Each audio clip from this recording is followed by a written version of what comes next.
بسم اللہ الرحمن الرحیم۔ السلام علیکم ورحمۃ اللہ وبرکاتہ۔ پیارے دوستو، کائنات کا ہر ذرہ اس بات کی گواہی دیتا ہے کہ قربانی کے بغیر زندگی ناممکن ہے۔ ایک طرف جہاں اپنی خواہشات اور چاہتوں کی قربانی انسان کو درجہ کمال تک پہنچاتی ہے، وہیں پر زندہ جانداروں کی قربانی بھی نظام حیات کی ضرورت ہے۔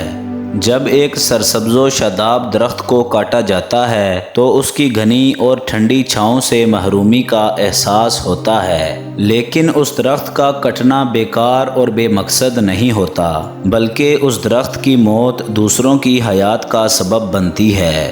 اور یہ درخت ڈوبنے والوں کے لیے کشتی، گھر کی حفاظت کے لیے در و دروازے اور بے شمار ضروریات زندگی کے سامان فراہم کرتا ہے۔ اسی طرح جب ایک دانے کو مٹی میں دبایا جاتا ہے تو بظاہر وہ ختم ہوتا نظر آتا ہے، لیکن حقیقت میں وہ دانہ خاک میں مل کر اناج فراہم کرتا ہے اور دوسروں کی زندگی کو خوشگوار بنا دیتا ہے۔ گویا قربانی پوری انسانیت کے لیے زندگی بخش ثابت ہوتی ہے۔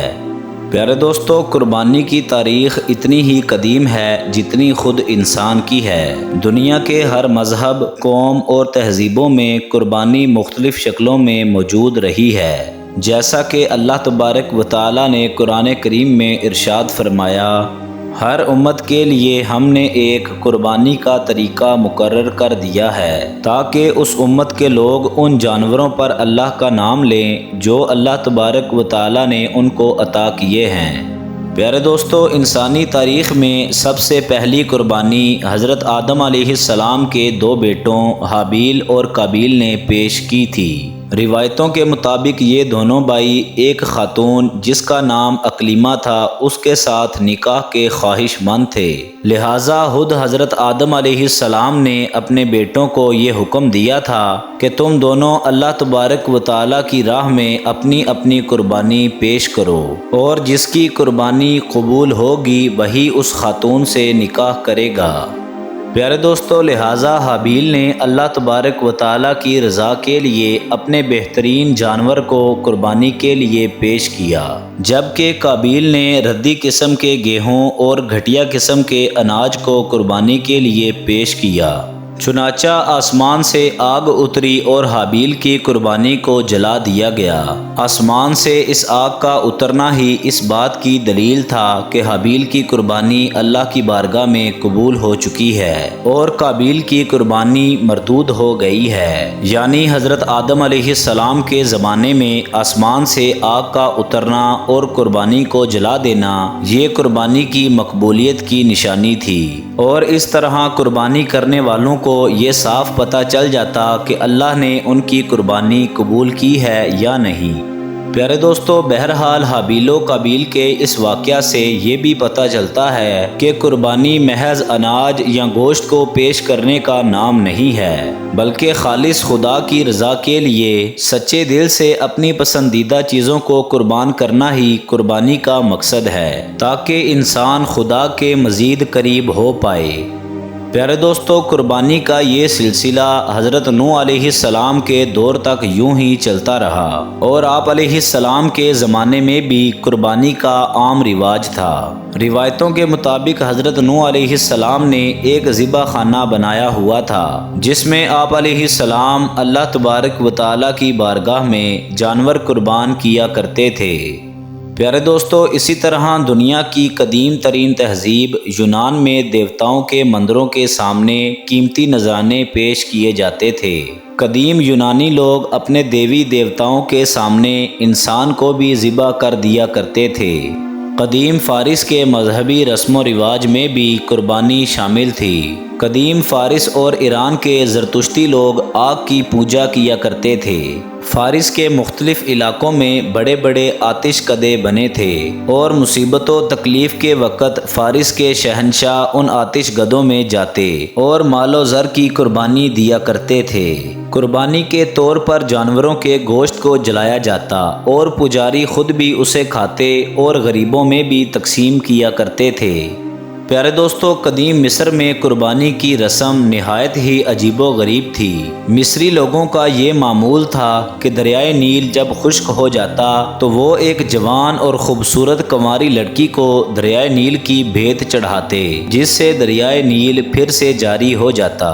6 صدی عیسوی میں جب اسلام کی آمد ہوئی اور حضرت عمر بن خطاب رضی اللہ تعالی عنہ کے دور میں مصر فتح ہوا تو حضرت عمر رضی اللہ تعالی عنہ کو اس رسم کے متعلق خبر دی گئی، لہٰذا آپ نے گورنر مصر حضرت عمر بن عاص رضی اللہ تعالیٰ عنہ کو خط لکھا کہ اسلام ایسی غلط رسومات کو ہٹانے آیا ہے، ہم ایسا غیر شرعی کام ہرگز برداشت نہیں کر سکتے۔ چنانچہ حضرت عمر رضی اللہ تعالیٰ عنہ کے حکم سے مصر میں اس جاہلانہ رسم کو ختم کر دیا گیا۔ پیارے دوستو، اسی طرح عبرانی، کنانی اور فونیکی اور دنیا کی تقریباً ہر چھوٹی بڑی قوموں اور مذہبوں میں قربانی کا رواج ملتا ہے، جہاں پر مختلف طریقوں سے لوگ اپنے دیوتاؤں کے آگے اناج، مال و زر، جانوروں، یہاں تک کہ انسانوں کی بھی قربانی کیا کرتے تھے۔ پیارے دوستو، لیکن جس وجہ سے قربانی کو امت محمدیہ میں ضروری قرار دیا گیا وہ حضرت ابراہیم علیہ السلام کی قربانی ہے۔ حضرت ابراہیم علیہ السلام کے قربانی کے واقعہ کے بعد سے ہی اس عمل کو عظیم عبادت قرار دیا گیا۔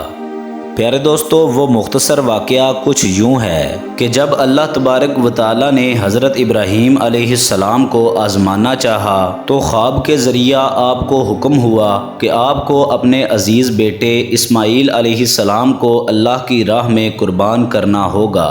حضرت ابراہیم علیہ السلام کو اپنے 13 سالہ بچے سے شدید محبت تھی، لیکن اللہ تبارک و تعالیٰ کے حکم کے آگے حضرت ابراہیم علیہ السلام نے سر تسلیم خم کیا اور اسماعیل علیہ السلام کو ذبح کرنے کے لیے پہاڑ پر لے گئے۔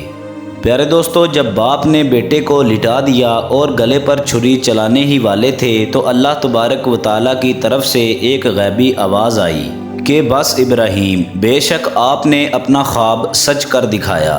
ابراہیم علیہ السلام نے اس پکار کو سنا اور نظر اٹھائی تو سامنے ایک دمبا موجود تھا۔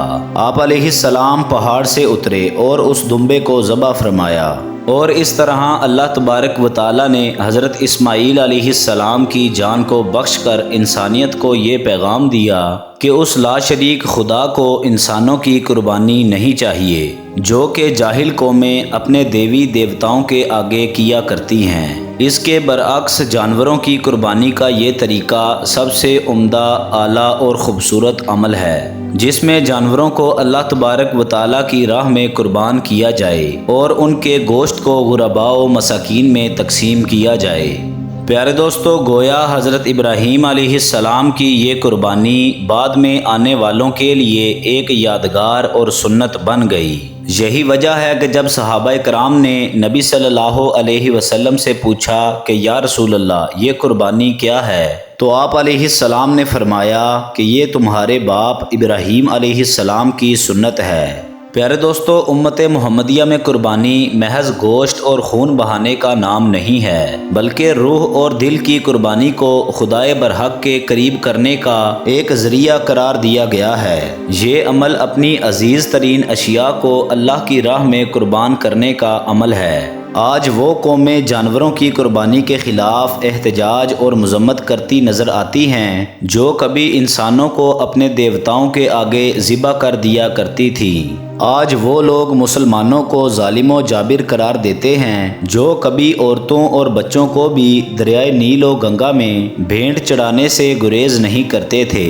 ابراہیم علیہ السلام کا واقعہ ایک باپ کو اپنے بیٹے کے خون سے زمین کو رنگین کر دینا نہیں تھا، بلکہ اللہ تبارک و تعالیٰ کے سامنے اپنے تمام جذبات، احساسات اور اللہ تبارک و تعالیٰ کے سامنے اپنے ہر قسم کے ارادے اور خواہشات کو مٹا دینے کا نام تھا۔